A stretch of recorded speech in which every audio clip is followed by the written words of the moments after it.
بسم اللہ الرحمن الرحیم ویجوز فی مثل لا حول ولا قوة الا باللہ خمسۃ اوجہ فتحہما ورفعہما وفتح الاول ونصب الثانی وفتح الاول ورفع الثانی رفع الاول وفتح الثانی۔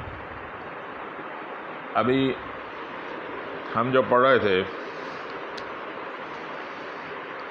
وہ منصوبات باللتی لنفی الجنس، نفی جنس کے منصوبات کے بارے میں جو تو آج یہ بتا رہا ہے کہ لا حول ولا قوت الا باللہ جیسی مثالوں میں 5 طریقے سے پڑھنا جائز ہے، یعنی دونوں کو فتح، دونوں رفع، فتح الاول و نصب الثانی و فتح الاول و رفع الثانی و رفع الاول و فتح الثانی۔ تو ایسی مثال سے کیا مراد ہے؟ ایسی مثال سے مراد وہ مثالیں ہیں جو لا نفی جنس کا مقرر آ جائے، یعنی 2 دفعہ لا نفی جنس آئے اور لا نفی جنس کے ساتھ ایک اسم نکرہ ہو جو اس سے ملا ہوا ہو، کوئی فاصلہ واقع نہ ہو، اور دونوں نکرے بھی لا نفی جنس کے ساتھ ساتھ آ جائیں اور درمیان میں عطف ہو۔ تو ایسی مثالوں میں 5 طریقے پڑھنا جائز ہے۔ بھائی دیکھیں، پہلے ایک بات سمجھیں، تو یہ بتا رہا ہے کبھی کہاں پہ فتح بول رہا ہے، کہاں پہ نصب بول رہا ہے، تو یہ بات سمجھنی چاہیے۔ یہ لکھیں 3 چیزیں۔ پہلی سطح پہ لکھیں ضم، فتح اور کسر، ضم، فتح اور کسر، یہ تینوں جو ہیں یہ خاص مبنی کے لیے ہیں، جیسے مبنی بر فتح، مبنی بر ضم، مبنی بر کسر وغیرہ ذالک، یہ خاص مبنیات کے لیے ہیں۔ اور ضمۃ، فتحۃ، کسرۃ،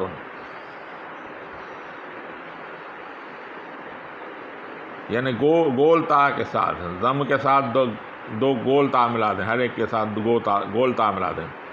ضمۃ، فتحۃ، کسرۃ، یہ خاص، یہ ہیں معرب اور مبنی دونوں کے لیے استعمال ہوتا ہے۔ اور رفع، نصب اور جر، یہ تینوں معرب کے لیے استعمال ہوتی ہیں، ٹھیک ہے؟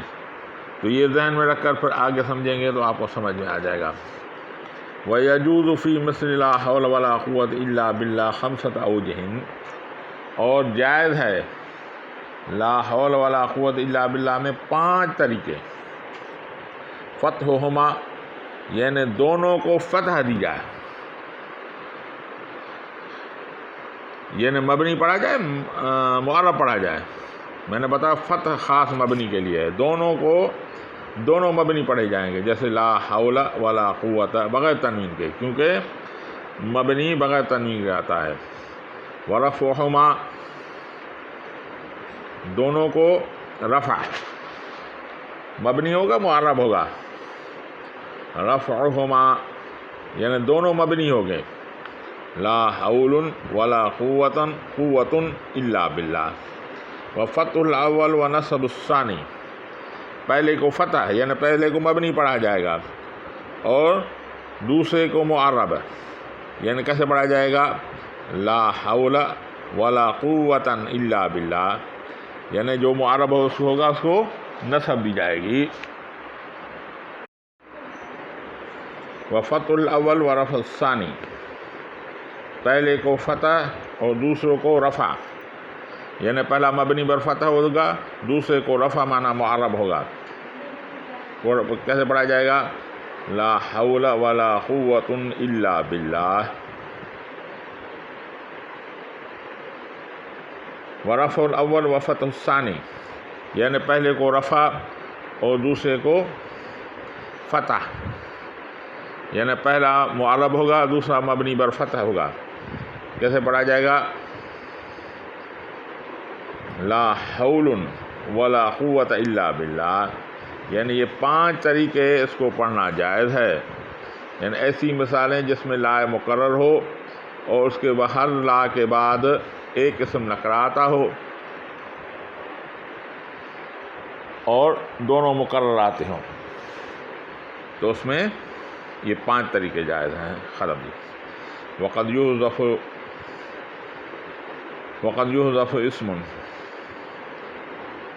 یحذف اسم لا لقرینۃ، کبھی کبھی حذف کیا جاتا ہے لا کے اسم کو قرینے کی وجہ سے.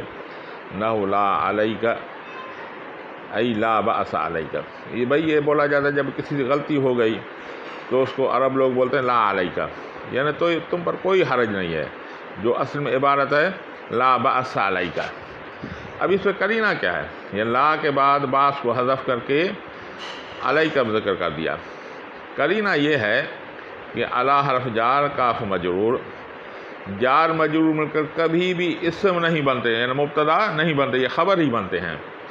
تو لا داخل تھا مبتدا اور خبر پر، تو یہ خبر ہے، یہ مبتدا جو لا کا اسم بولا جاتا ہے یہ نہیں ہے.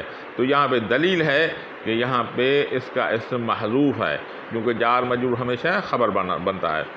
ای لا بأس علیک، یعنی تم پر کوئی بھی حرج نہیں ہے.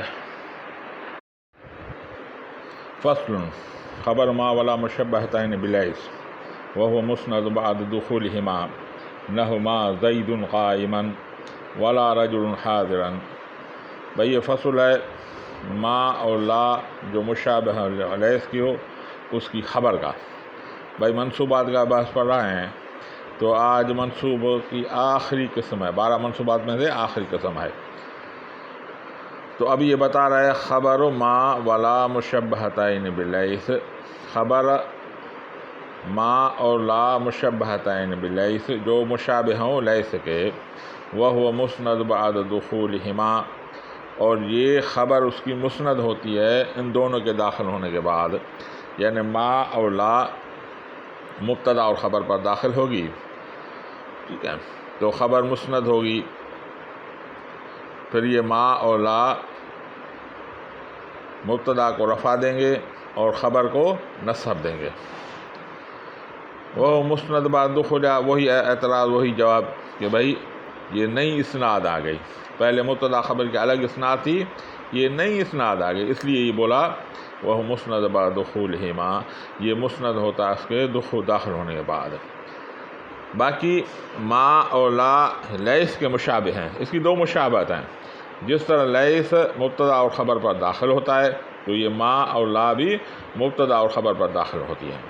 اور لیس جس طرح مبتدا کو رفع دیتا ہے اور اپنا اسم بنا لیتا ہے اور خبر کو نصب دیتا ہے، اسی طرح ما اور لا بھی مبتدا کو رفع دیں گے اور خبر کو نصب دے کر اپنا اسم اور خبر بنا لیں گے. ٹھیک ہے. خبر ما ولا مشبہتین بلیس، خبر ما اور لا وہ جو مشابہ ہوں لیس کے، وہ مسند بعد دخولہما، وہ مسند ہوتی ہے کون؟ خبر، بعد دخولہما ان کے دونوں کے داخل ہونے کے. نحو ما زید قائما ولا رجل حاضرا. اب 2 مثال دیں، ما زید قائما ولا رجل حاضرا. ما کا جو اسم ہے معرفہ لایا اور لا کا اسم نکرہ لایا. زید معرفہ ہے، ما زید قائما، زید معرفہ ہے، ولا رجل حاضرا، رجل نکرہ ہے. کیوں بھائی اس کا سبب یہ ہے کہ ما کا اسم معرفہ بھی ہوتا ہے، نکرہ دونوں ہوتے ہیں، اور جبکہ لا کا اسم صرف نکرہ ہوتا ہے، وہ معرفہ نہیں ہوتا، اس لیے جو مثال دی وہ نکرے کی دے دی. ختم جی. ابھی مسئلہ یہ ہے، یہاں پہ بھی لا ہے، یہ لا ما ولا لا مشبہتین بلیس. ایک کل آپ نے پڑھا لا نفی جنس کی خبر، ٹھیک ہے، تو دونوں میں فرق کیا ہے؟ وہ فرق یہ ہے لفظوں کے اعتبار سے آپ کو معلوم ہے لا جو ہے اپنے اسم کو نصب دے گی اور ما جو ہے اپنے اسم کو رفع دے گی. یعنی لا اپنے اسم کو بعض حالت میں نصب دے گی اور یہ رفع دے گی. لیکن اس کے معنی میں فرق ہے. معنی یہ ہے کہ اگر میں بولوں لا رجل فی الدار، لا رجل فی الدار، یعنی کیا پڑھاؤں؟ مبنی بر فتح اس کا اسم پڑھاؤں، یعنی یہ لا نفی جنس ہو گئی، لا نفی جنس ہو گئی. تو اب اگر ایک آدمی، یعنی جنس کی نفع اس میں کی ہے، اگر ایک آدمی بھی گھر میں موجود ہو اور میں بولوں لا رجل فی الدار تو بات صحیح نہیں ہوگی، بلکہ لا رجل فی الدار کی معنی ہے جنس انسان کی نہیں، ایک دو یا تین کوئی بھی نہ ہو، تو یہ ہوگا لا نفی جنس. اور ما ولا مشبہتین بالاسم، لا جو ہے لا رجل حاضرن یا لا رجل فی الدار، اگر میں بولوں لا رجل فی الدار، اس کا مطلب ہے کہ ایک آدمی گھر میں نہیں ہے. ٹھیک ہے، میں بولوں لا رجل فی الدار، گھر میں آدمی نہیں ہے، تو لا رجل پڑھ کے میں نے کیا پڑھا؟ یہ جو ہے لا مشبہت باللہ ہوا، تو اس کا مطلب ہے لا رجل فی الدار، اس کی معنی ہے ایک آدمی گھر میں نہیں ہے. اگر دو ہوں تو پھر بھی بات صحیح ہے، دو سے زیادہ ہوں جمع ہوں پھر بھی اب بات صحیح ہے. تو لا نفی جنس میں یعنی جنس کی نفی ہے، جبکہ لا رجل فی الدار کہنے سے ایک آدمی مراد ہوگا، دو ہوگا، تین ہوگا اور زیادہ ہوں تو یہ بات صحیح آ جائے گی. تو یہ فرق ہے دونوں میں. ٹھیک ہے، ما زید قائما ولا رجل حاضرا. اب ما اور لا اپنے اس کا اسم مرفوع خبر منصوب ہوتی ہے. اگر اس میں تھوڑی تبدیلی آ گئے، یہ بتا رہا ہے اس میں تھوڑی بھی آگے تبدیلی آ گئی تو یہ اپنا عمل چھوڑ دیں گے. ٹھیک ہے، کیونکہ یہ ما اور لا یہ عامل کمزور ہیں، یہ اس میں تھوڑی تبدیلی سے اپنا عمل چھوڑ دیں گے. ٹھیک، تو یہ بتا رہا ہے وَإِن وَقَعَ خَبَرُ بَعْدَ إِلَّا، اگر خبر الا کے بعد واقع ہو، جیسے ما زید الا قائم، او تقدم الخبر علی الاسم، یا مقدم کی جائے خبر کو اسم پر، نحو ما قائم زید، او زیدت ان بعد ما، اگر یا زیادہ کی جائے ان کو، ما کے بعد ان کو ان بڑھایا جائے، نحو ما ان زید قائم بطلت العمل، تو عمل باطل ہو جائے گا. کما رأیت فی الامثلۃ هذه، کما رأیت فی الامثلۃ، جیسے تم نے مثالوں میں دیکھا. بھئی یہ عامل کمزور ہے، اگر اس میں تھوڑی بھی تبدیلی ہو گئی تو یہ اپنا عمل چھوڑ دیں گے، یعنی پھر وہی مبتدا اور خبر باقی رہے گا، اور اس لا اور ما اور لا کا اسم مرفوع اور خبر منصوب نہیں رہے گی. جیسے ان مثالوں میں غور سے دیکھیں یہی کیا ہے. دوبارہ دیکھ لیں وَإِن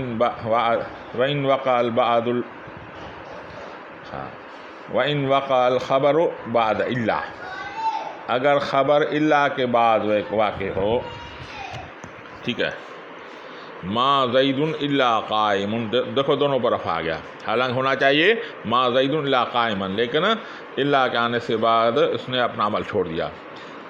او تقدم الخبر علی الاسم، یا مقدم کریں خبر کو اسم پر، جیسے نحو ما قائم زید. ٹھیک ہے، تو یہ بھی ابھی بھی دونوں پر رفع پڑھ رہے ہیں، یعنی اسم مرفوع اور خبر منصوب نہیں پڑھ رہے ہیں، اپنا عمل چھوڑ دیا. او زیدت ان بعد ما، اگر زیادہ کیا جائے ان کو ما کے بعد، نحو جیسے ما ان زید قائم، ما ان زید قائم پڑھ رہے ہیں، ما ان زید قائما نہیں پڑھ رہے ہیں، تو اس کا مطلب ہے ان تینوں حالت میں عمل باطل ہو گیا. بطلت عمل کما رأیت فی الامثلۃ، عمل باطل ہوگا جیسے تم نے مثالوں میں دیکھا. وَهَذَا اللُّغَةُ أَهْلِ الْحِجَازِ أَمَّا بَنُو تَمِيمَ فَلَا يَعْمِلُونَهُمَا أَصْلًا. بھائی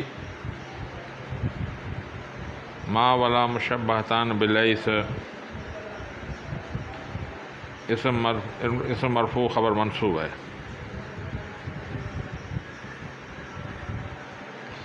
تو یہ جو بات ہے یہ بنی تمیم کے بنو حجاز کے قبیلے کی طرف سے ہے، یعنی وہ کہتے ہیں ما ولا مشبہتان بلیس کی اسم مرفوع خبر منصوب ہوگا، لیکن بنو تمیم والے فلا یعملونہما اب اصلا، وہ اس پر عمل کرواتے ہی نہیں ہیں۔ وہ بولتے ہیں کہ اگر مبتدا خبر پر ما ولا مشبہتان بلیس آ جائے تو اس کا کوئی عمل نہیں ہوگا، بلکہ مبتدا بھی مرفوع تو خبر بھی مرفوع ہوگی۔ باقی اس کی دلیل کے لیے وہ دلیل کے ایک شاعر کا شعر پیش کر رہے ہیں، کیونکہ عرب کے لوگ جب کسی اپنی بات کا دلیل پیش کرتے ہیں اپنے لغت کا، تو پرانے شاعروں کا شعر پیش کرتے ہیں۔ وقال الشاعر عن لسان بنی تمیم، اور شاعر کہتا ہے بنو تمیم کے زبان پر، ومحفحف كالغصن قلت له انتصب فاجاب ما قتل المحب حرام۔ اب شاعر اپنی شعر میں کیا بولتا ہے؟ ومحفحف، وا بمعنی ربہ، تبھی تو محفحف بے جر ہے۔ ومحفحف، محفحف بولتے ہیں پتلی کمر، وہ لڑکی یا عورت جس کی پتلی کمر ہو۔ کالغصن، غصن بولتے ہیں ٹہنی کو، یعنی پتلی کمر ایسی جیسے ٹہنی جیسی پتلی کمر، یعنی یہ خوبصورت کی نشانی ہے، یعنی عورت بہت خوبصورت لگتی ہے جب اس کی کمر پتلی ہوتی ہے۔ شاعر بولتا ہے قلت له انتصب، میں نے اسے کہا کہ تو اپنا تعارف کرا، تو کہاں کیا ہے، اپنا نسب بتا۔ فاجاب، اس نے جواب دیا ما قتل المحب حرام، ٹھیک ہے، عاشقوں کا قتل کرنا ہمارے اوپر حرام نہیں ہے، یعنی جائز ہے ہمارے پر۔ ومحفحف كالغصن، پتلی کمر یا ٹہنی جیسی۔ قلت له، میں نے اسے بولا انتصب، تو تعارف کرا، تو کہاں کی ہے۔ فاجاب ما قتل المحب حرام، عاشقوں کا قتل ہمارے اوپر حرام نہیں ہے۔ اب وہ اسے خوبصورت عورت سے تعارف پوچھتا ہے، اس عورت نے جواب دیا ما قتل المحب حرام، یعنی عاشقوں کا قتل کرنا ہمارے اوپر حرام نہیں ہے۔ تو گویا کہ اس نے اسے دو جواب دیے، ایک یہ جواب دیا کہ اب تو مر گیا، یعنی اب تو تمہاری نیندیں حرام ہو گئی مجھے دیکھ کر، تو مر گیا، اور دوسرا حرام ان کو رفع کے ساتھ پڑھا، تو ما یہ ما مشبہت باللیس ہے، قتل مضاف، محب مضاف، مضاف و مضاف سے مل کر یہ ہوا اسم ما کا، حرام خبر ہوئی، تو حرام ان کو بولتے ہیں بے رفع حرام، حرام کو رفع پڑا، تو اس کا مطلب یہ ہوا کہ یہ بنو تمیم کی لغت ہے۔ تو عورت نے اشارتاً یہ جواب دیا کہ میں بنو تمیم کے قبیل ہوں۔ بات سمجھ میں آ گئی؟ یعنی پتلی کمر یا ٹہنی جیسی۔ قلت له، میں نے اسے بولا انتصب، تو اپنا تعارف کرا، تو کہاں کی ہے۔ فاجاب، اس نے جواب دیا ما قتل المحب حرام، نہیں ہے قتل کرنا عاشقوں کا ہمارے اوپر حرام۔ اب حرام ان کو کیا، اس نے پر رفع پڑا، اگر یہ بنی حجاز کی ہوتی تو وہ کیا بولتی، ما قتل المحب حرامن بولتی، لیکن کیونکہ یہ بنو تمیم کی ہے اس لیے حرامن پڑا بے رفع کے ساتھ۔ تو یہ شاعر کا قول دلیل دیتا ہے کہ ماں کا اس پر کوئی بھی اثر نہیں ہوا۔ بات سمجھ میں آ گئی؟ واللہ اعلم بالصواب۔